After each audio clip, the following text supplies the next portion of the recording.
जी next question है what is electric dipole, calculate electric field at a point due to electric dipole.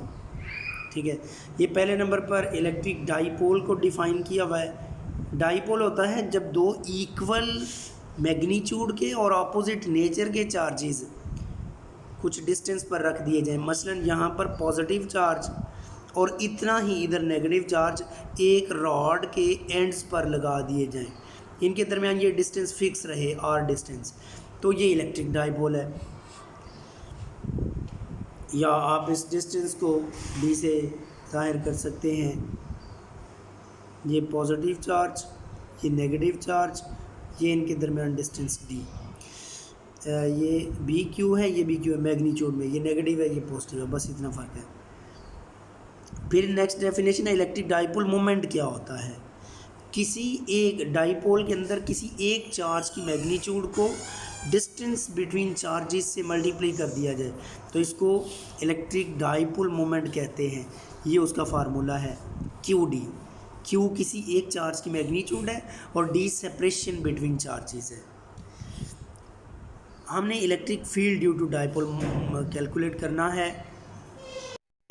तो इसमें देखें ये dipole दिखाया हुआ है जिसमें ये नेगेटिव चार्ज है, ये पॉजिटिव चार्ज है, इनके दरमियान ये जो डिस्टेंस है यहाँ से यहाँ तक, इस डिस्टेंस का सिंबल डी रखा हुआ है। और ये एक पॉइंट है जहाँ पर हमें इंटेंसिटी कैलकुलेट करनी है। ठीक है, अब देखो इंटेंसिटी कैलकुलेट करने के लिए फार्मूला तो हमारे पास इंटेंसिटी का बेसिक यही है ना, E इज़ इक्वल टू के क्यू ओवर आर स्क्वायर। अब जो पॉजिटिव चार्ज की वजह से होगी उसको हम E पॉजिटिव कह देंगे और जो नेगेटिव चार्ज की वजह से होगी उसमें यहाँ पर पॉजिटिव की बजाय नेगेटिव लिख देंगे। ठीक है, अब इसमें देखो कैलकुलेशन इस तरह हम करेंगे कि जो पॉजिटिव चार्ज की वजह से इंटेंसिटी है, ये पॉजिटिव चार्ज था, इसकी वजह से इंटेंसिटी की डायरेक्शन इस क्यू से पॉइंट पी की तरफ होगी और उसको यहाँ पर इधर शो किया हुआ ये, इसका नाम रख दिया जाएगा ई पॉजिटिव। ठीक है, इसके दो कंपोनेंट्स बनाए जाएंगे। इसका एक कंपोनेंट इस तरफ है, ये एक्स कंपोनेंट है, दूसरा कंपोनेंट यहाँ से नीचे को इस तरफ। ठीक है, ये जो नीचे वाला कंपोनेंट है इसको यहाँ पर इधर शो कर दिया गया है। ये कंपोनेंट है ई प्लस एक्स और ये है ई प्लस वाई, यानी पॉजिटिव चार्ज की वजह से जो इंटेंसिटी है उसका पॉजिटिव और एक्स और वाई कंपोनेंट। लेकिन इसमें ज़रा गौर कीजिएगा, जो कंपोनेंट ओरिजिन से नीचे होगा वो नेगेटिव होगा, जो ओरिजिन से ऊपर होता है वो पॉजिटिव होता है। तो ये ई प्लस जो वाई है ना, ये बेसिकली नेगेटिव है और ये पॉजिटिव ही है। ओके, सेम इसी तरह हम देखेंगे जो नेगेटिव चार्ज की वजह से इंटेंसिटी है, ये नेगेटिव चार्ज, उसकी डायरेक्शन इस तरफ है ये वाला। तो इसके जब कंपोनेंट बनाएंगे तो एक कंपोनेंट इस तरफ बनेगा और दूसरा कंपोनेंट यहाँ से इस तरफ बनेगा। ठीक है, ये जो इस तरफ वाला कंपोनेंट है ये क्योंकि ओरिजिन की लेफ़्ट साइड पर है तो ये नेगेटिव होगा, यानी इसको नेगेटिव ई माइनस एक्स बोलेंगे। और ये भी बिलो ओरिजिन है तो इसको भी नेगेटिव ई वाई। मैं इन कंपोनेंट्स को ये कहना चाहता हूँ, ये कंपोनेंट पॉजिटिव है, पॉजिटिव चार्ज की वजह से इंटेंसिटी का ये कंपोनेंट पॉजिटिव है। ठीक है, और ये नेगेटिव है। इसी तरह नेगेटिव चार्ज की वजह से दोनों कंपोनेंट ही नेगेटिव हैं, ये भी नेगेटिव है और ये भी नेगेटिव है, ये पिछला नेगेटिव ये था। ठीक है, ये दोनों नेगेटिव हैं और इसमें एक पॉजिटिव है एक नेगेटिव है। तो ये जिसमें एक पॉजिटिव एक नेगेटिव है ये तो एक दूसरे को कैंसिल कर देंगे, ये वाला कंपोनेंट इससे कैंसिल हो जाएगा जब इनको ऐड करेंगे।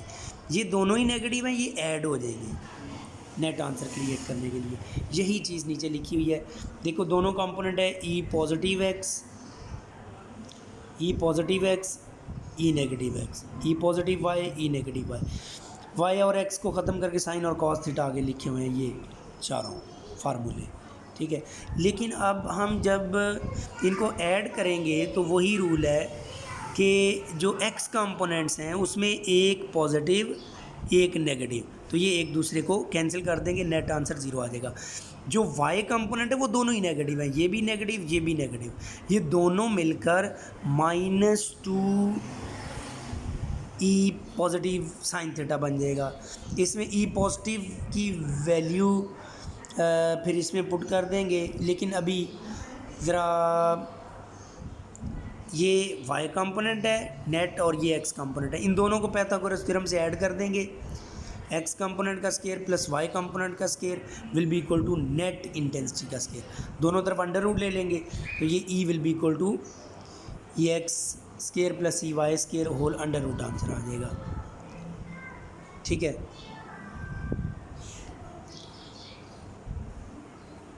वो अब अंडर रूट यहाँ पर इसलिए नहीं लिखा हुआ क्योंकि एक्स कंपोनेंट तो ज़ीरो है, ये वाला ये ख़त्म हो गया, बाकी सिर्फ यही बचेगा, तो इसका अंडर रूट और इसका अंडर रूट, ये भी अंडर रूट स्केयर से कट जाएगा और ये भी स्केयर से कट जाएगा, तो बाकी आंसर सिर्फ इसका स्केयर करने से ये पॉजिटिव हो जाएगा, ये जो नेगेटिव है ना ये पॉजिटिव हो जाएगा स्केयर करने से। तो नीचे आंसर लिखा हुआ है 2e पॉजिटिव साइन थीटा। अब इसमें साइन थीटा की वैल्यू पुट करनी है, ये जो साइन थीटा है, ठीक है, और ई पॉजिटिव की वैल्यू पुट करनी है। पॉजिटिव की जगह तो के की ओवर आर स्केयर लिखेंगे और साइन थीटा की जगह d/2 ओवर आर। ये कैसे आया, ये ज़रा हम पिछले पेज से देख लेते हैं। ये देखें, देखो ये एक राइट एंगल ट्राइंगल है ये वाली, इसमें ये साइड d/2 है क्योंकि टोटल डिस्टेंस मैंने कहा था d है, तो यहाँ से यहाँ तक d/2 है और ये साइड r है, तो ये बन जाएगा परपेंडिकुलर, ये थीटा है, perpendicular over hypotenuse equal to sine theta.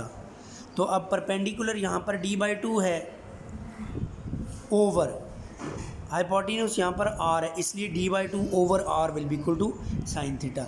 ये वाली वैल्यू यहाँ पर पुट की गई है, ये जो लिखा हुआ था d/2 ओवर r, ठीक है, और e पॉजिटिव की जगह के की ओवर आर स्केयर लिख दिया गया, तो फाइनल आंसर ये बन गया। अब इसमें क्यू डी आ गया, क्यू डी की जगह पी लिख देंगे, ये डाइपोल मोमेंट होता है, शुरू में हमने पढ़ा, इसका सिंबल पी होता है, तो ये आंसर आ गया K P over R cube, R ऊपर चला जाएगा, आर पावर -3 हो जाएगा। अब इसमें एक आर की वैल्यू पुट करनी है, आर को हम अगेन पाइथागोरस थ्योरम से उसी राइट एंगल ट्राइंगल से देखेंगे। आर देखो, ये जो आर है ना, ये वाला आर, ये साइड d/2 है, d/2, और ये साइड यहाँ से लेकर यहाँ तक इसका सिंबल x रखा हुआ है, तो ये d/2 का होल स्क्वायर प्लस x का स्क्वायर होल अंडर रूट, तो ये आंसर r का बन जाता है, ठीक है। ये वाली वैल्यू नेक्स्ट पुट की गई है यहाँ पर, ये देखिए एक्स स्क्वायर प्लस ये x square plus d square by 4, उसका स्क्वायर करेंगे ना जब d/2 का, वो डी स्क्वायर बाय 4 पुट करके यहाँ पर पुट किया गया। अंडर रूट जो था ना, अंडर रूट ये ऊपर आ गया, इसमें अंडर रूट की जगह पावर 1/2। देखिए आपने बेसिकली तो इसका अब मैं इसको इस तरह लिख देता हूँ, आपने तो लिखना था ना इसमें एक्स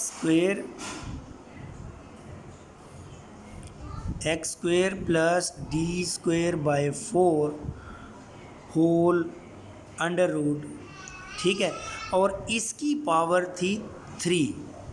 ये देखिए ना, आर पावर क्यूब लिखा -3, आर पावर -3 लिखा हुआ था ना, तो आर की वैल्यू तो आपने अंडर रूट में पुट कर दी। अब ये अंडर रूट ख़त्म करके इसकी जगह जब पावर 1/2 लिखेंगे तो ये होल पावर बन जाएगी -3/2, ठीक है। अब इसको बाइनोमियल एक्सपेंशन से एक्सपेंड करेंगे, ये जो 1 प्लस ये जो 1 plus d square by 4x square बन गया है, इसको बाइनोमियल सॉरी ये ऊपर था, ये इसको बाइनोमियल एक्सपेंशन से एक्सपेंड करेंगे। उसका तरीका ये है, ब्रैकेट में सिर्फ 2 टर्म्स हैं। पहले उन्होंने यहाँ पर ना एक्स स्क्वेयर को कॉमन ले लिया है। एक्स स्क्वेयर को कॉमन लेंगे तो ये फर्स्ट टर्म को भी एक्स स्क्वेयर पर डिवाइड करेंगे तो x square by x square 1 हो गया। ये सेकेंड टर्म को भी एक्स स्क्वेयर पर डिवाइड करेंगे तो ये D square over 4x square बन जाएगा। अब इस पर बाइनोमियल एक्सपेंशन अप्लाई करेंगे। उसका रूल ये है, वैसे तो एक्सपेंड करके सारी टर्म्स लिखी जा सकती हैं, लेकिन फ़िज़िक्स में हमने सिर्फ 2 टर्म्स लिखनी होती हैं, कभी कभी एक। ये देखो 1 plus d square over 4x square whole power -3/2 है।